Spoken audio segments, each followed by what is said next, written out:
That's just a movie shoot. No one's actually getting robbed, but it sounded real.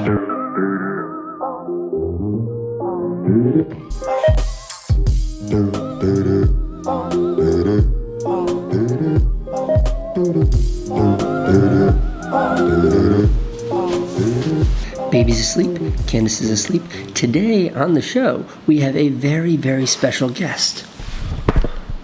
My older son, Owen, is home from college for the first time ever. And he's only here for like a day, which is sad, but it's amazing to have him home. Candace bought these for Francine. They're just all over our house all the time.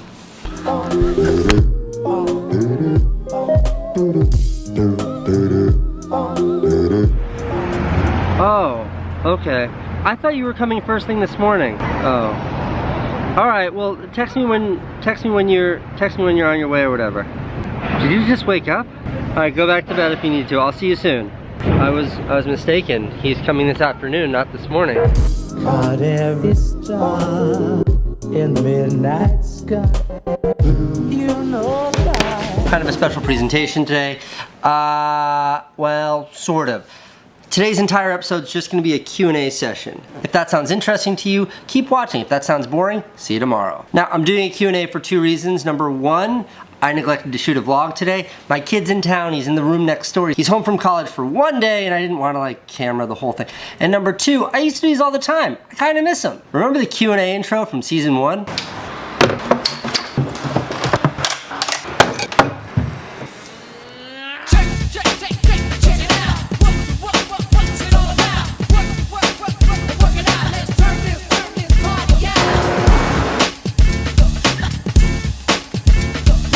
Awesome. People tweet me questions, I answer here. First question, very appropriate, from Ollie.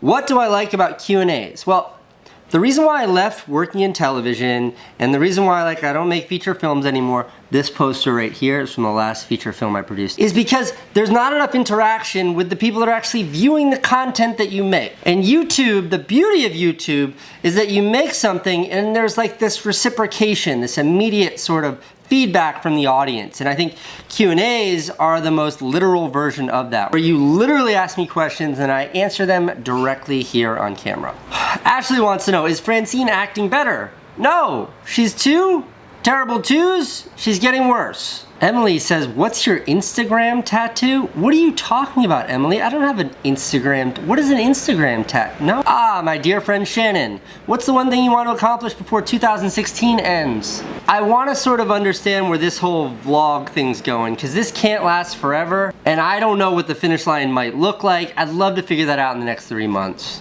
Coos, favorite part about vlogging daily? Well, it forces me to create something. When there's a finish line every single day, when there's like a big red buzzer you have to hit, that's the upload button, a big red buzzer you have to hit every day, it forces you to act, it forces you to do things, it forces you to create.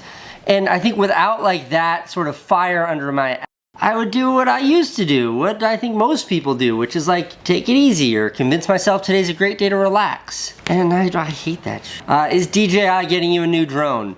I don't think so. You know, DJI was super generous and they gifted me that Mavic drone, which like I carelessly lost. So no, I'm gonna get in line and wait like everybody else. Viviana, what's your biggest pet peeve? I have 2.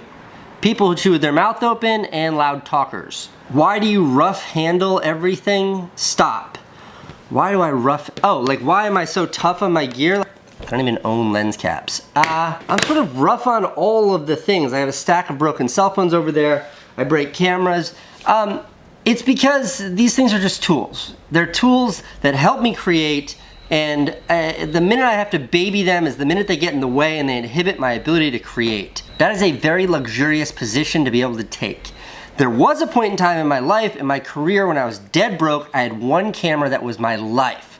And I kept that thing in a padded case that was like, I babied it. I used to literally have a cloth I would wipe down the lenses with every day. But like, look, I'm an adult now, I'm 35. I like make a good living doing this, and I would much rather get the shot and break the camera than not get the shot at all. So I know people get pissed off. I know what it feels like to not be able to afford things like this fancy lens and then see someone like me like beat the shit out of it and be like, that guy's an asshole.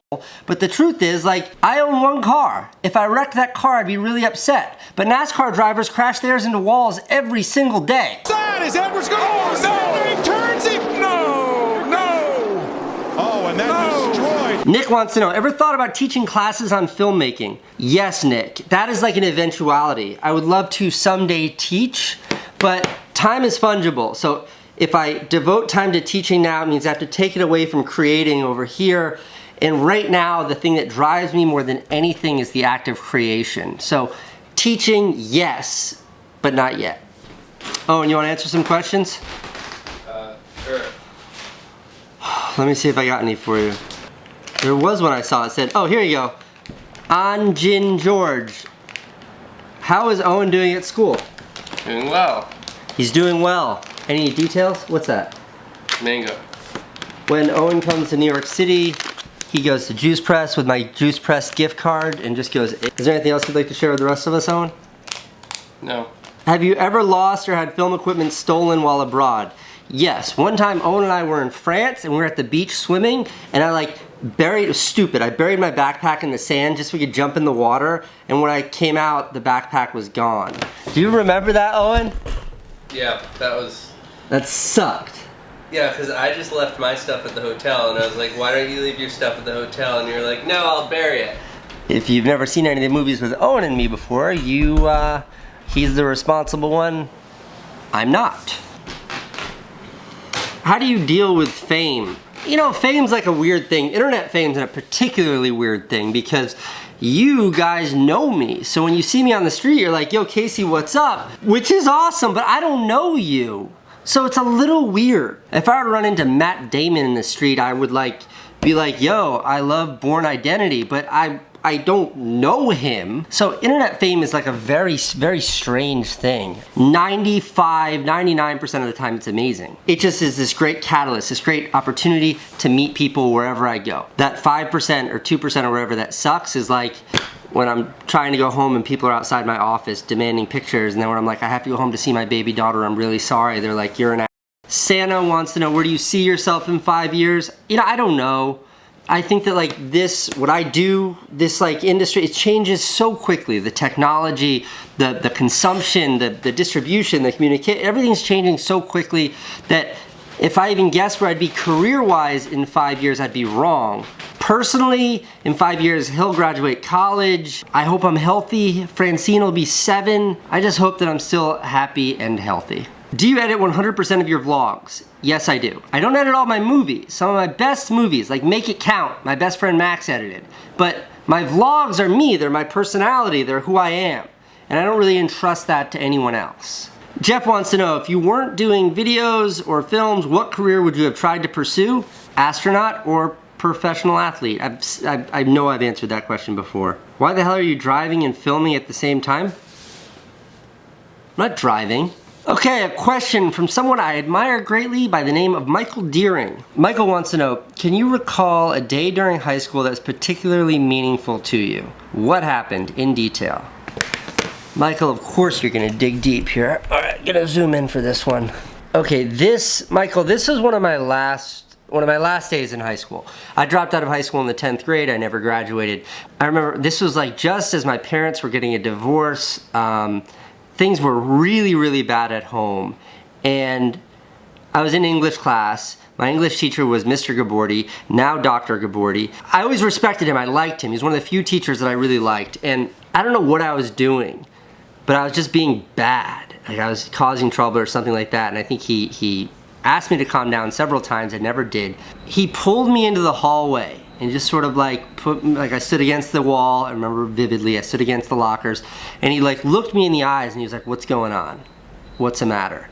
And he was treating me like an adult. That was a big deal for like a 15-year-old fuck up, but he was like, what's going on? And I sort of like broke eye contact and shook my head like a teenager would do, and he was like, what's going on? And he pushed. And I just was like, I think I maybe mumbled, I'm having problems at home, and then I just started crying. and like broke down. I don't remember what happened after that, but I remember that moment vividly. I also remember there's no way I would have passed that class. There's no way I earned a passing grade in that class. But that semester, Lou Gabordi gave me a C-, a good enough grade to pass. And he gave that to me because I think he knew my intentions were good, even though I was just a total screw up. I'm gonna end this Q&A on that sadness. Owen! You ready to go?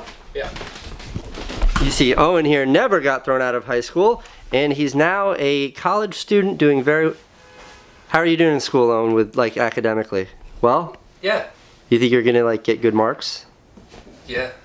Really? I think so. Better. Environmental science. He switched from computer science, which, you know, whatever he's interested in.